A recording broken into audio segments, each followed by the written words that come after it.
Helter Skelter was a good experience, and one of the reasons was that I had a damn good producer, Phil Capice, who went to bat for me. You know, Helter Skelter was first of all, I didn't want to do it, and my agent talked me into it because I said I don't want to do crime stuff. My agent talked me into it. I went out and met with Phil Capice, came back and I did an outline, and I sent the outline out, and Phil called me up and says, CBS turned us down, they don't want to do a thing. And I said, why? He said, well, they just don't want to do it. And I said, well, why not? He said, well, I don't know. They just said they don't want to do it, don't like the outline. And so I said, well, I'm coming out there. I want to talk to them. So I went out, and we had a meeting. And it turned out that none of the big guys making the decision had really read my outline.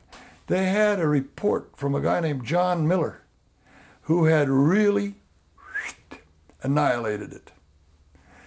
And I talked to him, I said, listen, I want to do this and I want to do that. I think this can be terrific. And finally at the end of the meeting, he said, okay, let's go, do the script. So I did the script, and after they saw the first draft, they were on board. They were great. And we got Tommy Grice to direct it.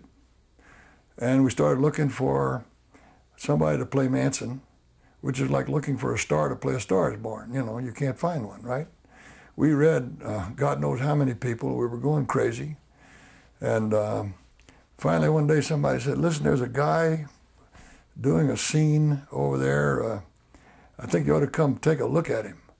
And Tommy says, where is he? And so we jumped in the car and went over there. And there was some guy who was doing scenes. He wasn't working. It was acting class, some damn thing, and he was rehearsing something. And we saw the guy standing outside, puffing on a cigarette. And when we walked in, we both did like this. At the same time, we bumped. I said, Jesus Christ, that's Charlie Manson. We walked up and started talking to him, and he was Charlie Manson. He understood the character. We cast him like that. We went in and did it. And he was sensational. You couldn't have done it without him. Without a Charlie Manson, you can't do Helter Skelter. If you get a Lox in the part, you're a dead duck. You're finished. But Stephen Railsback was sensational. Unfortunately, he was so good, he was typecast after that. Everybody said, oh yeah, you got a nutsy, crazy killer part? Get Stephen Railsback. Was writing for television on Helter Skelter a different experience from writing for Fred? Well, yeah, everything was different from writing. Well, first of all, this was a show that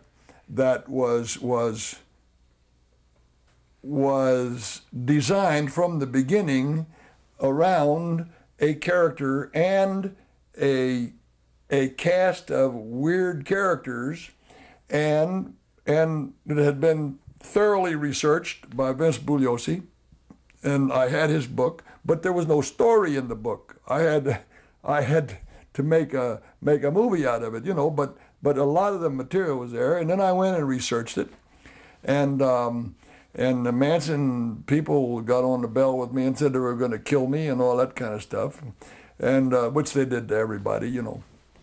But I got in contact with a couple of Manson's chicks, and they agreed to meet me. A couple of Hell's Angels that knew them arranged for me to meet them in Malibu, and I went out and met them. And one of the girls said to me, she said, you know, Charlie hears everything that we're saying. Charlie's up in Sacramento, and he hears everything that we're saying. He knows everything that's going on. And let me tell you this, we cut Shorty Shea up into 8 pieces and buried him in 8 different places, and they've never found one piece of him yet.